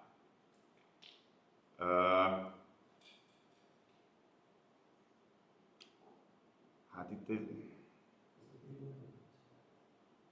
na, tehát itt az én részemről szerintem a Józsi, tehát mikor érkeztek be tehát szerintem ez egyáltalán nem felel meg a folyamatnak, ha nekem van egy munka, ami október 1-én megvan, ha előtte nem volt szerződés. De volt szerződés, mondtam, hogy szeptember 29-ig. De a szeptember 29-i szerződés miért nem szerepel az átadás átvételi jegyzőkönyvben? Itt nem volt folyamat, Norbert. Itt a polgármester úr telefonon felhívta a céget, megrendelte ezt a szolgáltatást. De akkor október 1-én miért végezték el a munkát, hogyha nem volt, miért kaptak engedélyt arra, hogy hozzányúljanak a klímához, ha nincsen árajánlat és nincsen szerződés? Ugye szerelési napló van, ugye, amit te is említettél. De árajánlat és szerződés nincs. Árajánlat és szerződés nincsen. Ez a szerződés, ez szeptember 29-es dátummal, de október 1-e után érkezett. Tehát a cég a számlát és a szerződés egyszerre küldte meg. Itt ez történt. Mekkora összeg ez? 446 000 forintos összeg. Szerintem nem maga az összeg, hanem maga az ügyintézés módja. Ráadásul úgy jutottam a Szilvitől egy levelet, hogy ez 18-án, tehát 9 nappal azután, hogy ez a számla megérkezett, hogy hát jaj, van egy ilyen számla. Hát azért kaptad, mert hogy nem feltétlenül kerül aznap az asztalomra, és ott volt az átadás átvétel, és egy csomó olyan átvett feladat, ami én azt gondolom, hogy a tájékoztatási kötelezettségemnek tehát a számla elém kerülésekor rögtön eleget tettem, tehát hogy, és az, hogy miért a Juhász József írta alá, most ne haragudj, de egy olyan teljesítést, amiről sem képem, sem a szerződésről, sem a megrendelésről nincsen, én nem fogok aláírni, ez az egyik dolog. És de nem volt aláíró. Tehát október 1-én a Juhász Józsi semmit nem írhatott volna alá. Hát akkor senki nem írta volna alá ezt a számlát, ennyi. Vagy a teljesítési igazolás. Hát ezt most nem arra, hogy ezt nem értem. Hát nem volt róla semmi, Norbi. Akkor miért semmi. engedtétek meg, hogy kijavítsák a klímát? Szerinted ki kérdezte meg, hogy mit engedünk meg? Tehát én Ja, hát akkor be lehet jönni az önkormányzathoz, és azt szerelek, amit akarok. Klímaszerelés az még a szeptemberi hónapban. Október 1-én volt javítva a klíma. A munkalap alapján október 1-én van javítva. meg szeptember 20-án is. Nem, van. szeptember 17-én voltak kint, Munkalap. akkor felmérték, és a munkalapban szerepel, hogy látják, hogy mi a hiba. Az szerepel pontosan a munkalapban, hogy látják, mi a hiba, és erre fognak küldeni, mert valamit ki kell cserélni, valami bizbaszt, és azt meg fogják mondani, hogy az mennyibe kerül, és erre küldenek egy árajánlatot. Én nem kaptam. Ezután. Nekem ez a kérdésem, hogy nem jött árajánlat, október 1-én megérkezett valaki, elkezdett javítani, mi alapján kezdett el javítani? Nekem csak ez a kérdésem. Én nem tudom, hát figyelj, reggel bejöttünk a hivatalba. Ezért kérdeztem ezt tőled is, hogy az október 1-ig nincsen aláírva. Nem tudom megmondani, Norbi, azt, hogy október 1-én javították-e a klímát, ugyanis hetente 2-szer tartózkodom itt a hivatalban. A megrendelésről sem tudok, mert még egyszer hangsúlyozom, a polgármester úr 1/1 önhatalmúan nyilván saját maga intézte ezt, ahogy főállású polgármesterként ezt szokta. A szeptember 20-ai vagy 17-ei javításról sem tudok, mert én nem találkoztam a klímajavító cégnek a munkatársaival, de a feladatot elvégezték, gyakorlatilag a klímák működnek, de a hibáról sem tudok, csak a szerelési napló után, miután te kérted, hogy ezt készítsük össze és küldjük el neked. A klímák működnek, bocsánat, annyit hozzátennék, hogy múlt héten ismételten ki kellett hívnom garanciális javításba a céget, mert a klímák nem működtek, és gázzal kellett ismételten feltölteni. De ezt most ingyen és bérmentve természetesen, mert én garanciális javítást kértem. Nekem is vannak anomáliák ebben az egészben, például a 29-i dátum a szerződéskötésre, ami vasárnap. Bocsánat, van, nekem is. És hogyha nyugodtan tehát ha ezt rajtam számon szeretnéd kérni, én ezt nem szerettem volna aláírni, elsőjén friss polgármesterként. Hát de neked kell, de más nem írhatja alá. Jó, hát nyilván, hogyha ebben hibáztam, akkor én megtehettem volna azt is, hogy megvárom a döntéseteket, és akkor utólag aláírom, mert azt gondolom, hogy egy 17-i teljesítés vagy megrendelést 9-én küld ide a cég, vagy 8-án, nem tudom mikor érkezett, körülbelül 8-9-én, akkor... Tehát eleve itt is, hogy utólag küldenek ki egy szerződést. Tehát én ennek egyébként a felelősségét vállalom, hogyha azt Mira Juhász Rózsa írta alá, hogyha ez probléma, akkor kérek a cégtől egy újat, és én elsőre aláírom. Én csak arra próbáltam felhívni a figyelmet, hogy van itt egy tök egyszerű javításnál előkerül egy olyan dolog, ami úgy csinál meg valamit, hogy nincs róla számla vagy szerződés. Igen, reméljük, hogy többet nem lesz. Egyszer van ilyen átadás átvétel első nap. Nem gondolom, hogy ez még egyszer előtt fog. Én csak felhívtam a figyelmet, tehát én is bízom benne, persze ez a cél, hogy nem forduljon elő. Csak nem értettem, mert össze-vissza vannak a dátumok. Ezt ugye legjobban az az ember tudná megmondani, nem akarok az újra nézni a kastélyprojekt kapcsán, mert ténylegesen ő volt itt, de mivel ő már leköszönt, utólag derült ez ki. Én próbáltam a kérésednek megfelelően összetenni és tényleg egy folyamatot találni benne, de hiányosak az információim nekem is a kapcsán. Hát igen, csak jó, mindegy, nem ragozzuk ezt túl, a papír tök más mutat, mint amit van. Ennyi. A telefonon is egész, az egész ezt nem lehet lepapírni. Mint a valóság, az utolsó nap átadás átvétel. A kastélyt miért az utolsó napokban kellett Józsinak kiterjesztenie, mikor utána egy hónappal már felvetted el. Hát akkor miért nem lehetett azt az egy hónapot kommunikálni, és vele beszélni ő neki, nem a Juhász Józsi itten mit csinál, egyfolytában gyorsan döntsünk. Emlékeztek, én ezt mondtam, hogy nem kellene most döntenünk, hogy halasszuk el a döntést. De nem is dönthetett, nem döntött senki sem. Mert csak beszéltetek róla, és ígéretet adott mindenkinek, ami egy részről megvalósult, mert ti részletekről megvalósult. A mi részünkről beszélgettünk, de az ígéret nem valósul meg soha életben. Mert akkor, mikor ott bementünk megbeszélni, hogy fűfát megígért. És a Józsi ezt szajkozta egyfolytában, mert ő neki sürgős volt ez az egész. És most ezt a Norbi, amit most felhozott, ez ugyanaz kicsi. Ez ugyanaz a szintu kicsi. Hogy ő megkezdi az ügyet, és majd ti döntsétek el, amikor már ő nincsen. Úgyhogy ebbe teljesen igaz van. Apró dolgokról beszéltek most, csak eltakarja a tudni. Igen, csak én arra próbáltam felhívni a figyelmet, hogy tehát a szó az mindig elszáll, az írás, és hogyha legalább az írás legyen, a szerződés része legyen rendben, mert akkor az magyarázható. Ez a klíma így, ahogy van, ez nem magyarázható, mert ez egy teljes káosz, és ugyanúgy rossz, mint a Szilvire is, a Eszterre is, és a Dodira is. Aztán, hogy ebből ki mit hoz ki, hogy ki mit lát ebben, kit lát rossznak, az már személyes preferencia kérdése. Csak a Fölös zsákutcában minek menjünk bele? Én csak ezért akartam ezt felhozni, hogy... Nem tudom, az átadás átvételbe, ha ez nem került bele, akkor lehet kérni egy korrekciót, hogy írja bele? Ezt nem ment, azt az átadás átvételét, azt Ott volt a kormányhivatal nyilván, csak hogy ezt nem adta át, de közben meg folyamatban volt, és A kormányhivatal ilyen vitás Utólag lett aláírva a helyzetekben- szerződés. Utólag lett aláírva a vitás szerződés. helyzetekben nem megy bele egy szerződés miatt, de amúgy ezt elmondták a kormányhivatal szakemberei, akik jöttek, hogy a vitás helyzeteket a két félnek vagy a testületnek kell megoldania. Ők konkrétan csak az átadás miatt érkeztek. Köszönöm szépen Norbinak. És akkor megköszönném a Még, szíves még volt egy, nekem a Igen. polgári Igen, örvény. bocsánat, Igen, ez jó, polgár. igen, bocsánat, jó. Akkor a 16. napi rendünk, az pedig szintén képviselő úr előterjesztése a Hédelvári polgárőrség toborzásáról, illetve támogatásáról. Jó, a polgárőrség a hétvégén összeült, és arról határozott, hogy ezen mindenképpen változtatni kell, hogy ugye eddig a polgárőrség péntek, szombat, vasárnap 8 órától 11-ig teljesített szolgálatot. Ezen most a polgárőrség változtatni fog. Egy az, hogy a hétvégi időpontokat kitolja, nem biztos, hogy 8 kell kezdenek járőrözni, hanem később, de tovább fent fognak maradni. A másik pedig az, hogy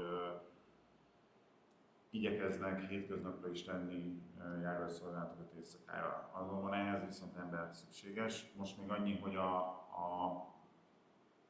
igen, tehát ahhoz ember szükséges, és ahhoz viszont, hogy ember legyen, az egyenruhát kell venni. Most a polgárőrség azt mondta, hogy 5 főt tudna toborozni, 5 fővel tudná növelni az állományát, ez viszont szükség lenne 5 darab ruhára, ez minimális ruha, mert nadrágot és cipőt, ami varrára van, azt még bele se számoltuk, azt mindenki oldja meg maga. De a felső egyenruhát azt meg kell venni, ennek 50 000 forintos költsége van, és ezért vállalná, tehát 250 000 forintról lenne szó, ezért vállalná a polgárőrség, hogy 5 fővel megnöveli a március 31-ig a létszámot, illetőleg a járőrös szolgálatot is kibővíti, nem tudom hány százalékot írtunk be, hogy szóval mennyit írt be, x százalékkal, tehát az növekedni fog a járőrös szolgálatok száma is, és ehhez kérje a testületek a támogatását. Ezt most rögtön el is kezdeni, ez most, tehát ez egy... Ezt kérdezem, hogy idén kell a ruha, vagy jövő? Ezt már most elkezdenénk, tehát már megvannak az emberek, tehát nem mindegyik, de már van ember, és csak ezt már most elkezdenénk, hogy a keresett vagy adminisztráció folyjon, és hogy tudjuk már most hétvégén is máshogy mennek ki a többiek. Én első körben szeretném leszögezni, hogy nagyon hálás vagyok a Polgárőr Szövetségnek, illetve a polgárőrségnek, a helyieknek is a munkájáért, hiszen mindenhol ott vannak, legyen szó rendezvényről, termelői piacról, vagy akár minden szentekkor a temetőnél való szolgálatról, és természetesen, amit nem is mindig látunk, a mindenféle járőrözésekről. Ugye az önkormányzatnak van egy működési támogatása minden évben, ezt minden civil szervezet az igényeinek megfelelően be tudja nyújtani, és be is adta. És hát most sajnos megint a pénzügyi vonatkozás miatt, ugye idén én azt preferálom mindig, hogy az azonos feladatokat ellátó szervezetek azok egyforma összegeket kapjanak, és most konkrétan, mivel érintett vagyok, ezért merem mondani, ugye a Tűzoltó Egyesület és Polgárőr Egyesület forintra ugyanazt az összeget kapta, mégpedig azért, mert mind a kettő civil szervezet közfeladatot lát el. Polgárőrök egyébként nem is kértek ennyit, és semmi kifogásom a jövő évi költségvetésnél a ruhapénznek a betervezésében, de ismerve az önkormányzat anyagi helyzetét, amit mindannyian megismerhettünk, én nem biztos, hogy ezt most tudnám támogatni idén. Jövőre természetesen minden tovább. Már azért van még 4 millió tartalékunk, nem? Igen, de hogyha 0 forinttal fordulunk a következő évre, bármikor lehet olyan rendkívüli esemény, amikor ez a 4 millió forint azonnal nullává válik. Lásd. Csináltak nekem támogatási szerződést. Megmondom. Köszönjük szépen.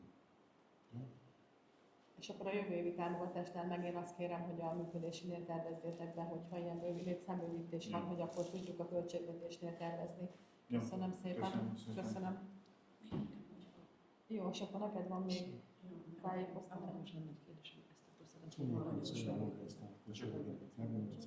akkor szeretném Köszönjük szépen. Jó, akkor szerintem a címnevű is mondhatom, hogy így Péternek köszönjük. Azt, amit vállaltunk, azt ugyanúgy akkor tudjuk. Köszönjük szépen, ezt meg mi köszönjük. Mivel ugye tudjátok úgyis, hogy a programokkal fogok jönni, nagyon gyors leszek. amióta ugye a váltás volt, könyvtárprogram keretein belül 3 rendezvényt tudtunk szervezni. Egy meseórát az óvisoknak és a kisiskolásoknak, ahol Bende Ildikó Győri Nemzeti Színház örökös tagja és Kertes Ancsa zongorista jött, amit nagyon örültek, és nagyon örültek tulajdonképpen a gyerekek. Kedden óvisbölcsise és tanítónéknek kézműves foglalkozást tartott Bőség a textilszobrász, ahol csodaszép dolgok készültek, ezeket amúgy az internet, vagyis hát a hírforrásban meg tudjátok nézni. Tegnap pedig Borbély Károly festőművész tartott egy kis előadást, nagyon jó volt szerintem, úgyhogy aki nem tudja, az Borbély Károly Hédervár szülöttje, és amúgy nagyon büszkék vagyunk Karcsira, és amúgy a képei, neki vannak itt a képei. Következő programunk, amit már készítünk a Szilvivel, az a Mikulás szervezése, amit még majd megbeszélünk a csütörtökre, és viszont december 7-én a termelői vásár lesz, ahol a Mikulás szintén majd várja a gyerekeket, és a Domprépült és az önkormányzattal együtt ismét szeretnénk egy jótékonysági forradalmazást, amit eddig nagyon jól bevált, és azt hiszem, hogy és az óvoda, iskola és a bölcsőde javára volt eddig is, és szerintem nagyon jól sikerült, úgyhogy ezt idén is szeretnénk. Ja, igen, és akkor december 15-én az önkormányzat ablaknyitogatója lesz, úgyhogy az önkormányzat alkalmazottjai és mi is mindenkit szeretettel várunk. Kis programok lesznek, és hangversennyel fogjuk majd bezárni ezt a napot, úgyhogy igen, így ennyi, így évvégig egyelőre ennyi a kis programjaink. Ami talán kimaradt, az meg az idősek igen. napja. Ezen is közösen dolgoztunk a Krisztával, akinek itt is szeretném megköszönni a rendezvényekben való nagyon aktív részvételét és segítségét és a közös munkát. Köszönöm szépen. Még egy a nyomtalanítást, esetleg azt is a Facebookra, ha megint kiraknátok, hogy mindenki tudjon róla. Hogy... Ezzel kapcsolatban még annyit szeretnék elmondani, hogy felmerült bennünk, most már többekben, hogy jövő évben kicsit formabontóak leszünk a lomtalanítás tekintetében, mert hogy nagyon sok olyan hulladék kikerült a lomtalanításban, elhelyezhető hulladékok közül, amit korábban lehetett, például elektronikai eszközök, és jövőre ezt úgy szeretnénk abban a formában, hogy lesz egy kijelölt nap, amikor kifejezetten elektronikai hulladékokat fogunk gyűjteni, hogy azok az idősek, akik nem tudják a hulladékútból elszállítani, hogy nekik is legyen erre lehetőségük. Valószínűleg az sem fog pluszköltséggel járni, mert lakosságszám arányosan lomtalanításra 3 konténert egyébként ingyen kap a település, és akkor maximum a 4-et pedig az elektronikaira fogjuk fizetni ugyanazt, amivel a lomtalanítás plusz konténerét finanszíroznánk. Nagyon szépen köszönjük az aktív részvételüket, és akkor itt volt egy kis zavar, az Értéktervbizottság tagjának nem kell esküt tenni, ezért elnézést kérek, de remélem nem bánjátok, hogy eljöttetek. Mi nagyon örültünk, hogy itt voltatok, és mindenkinek tényleg köszönjük, hogy aktív volt a közmeghallgatáson is, és reményeink szerint minden testületi ülésen, akinek tényleg van érdeklődése a munkánk irányában, azokat nagyon nagy szeretettel várjuk. Köszönöm szépen!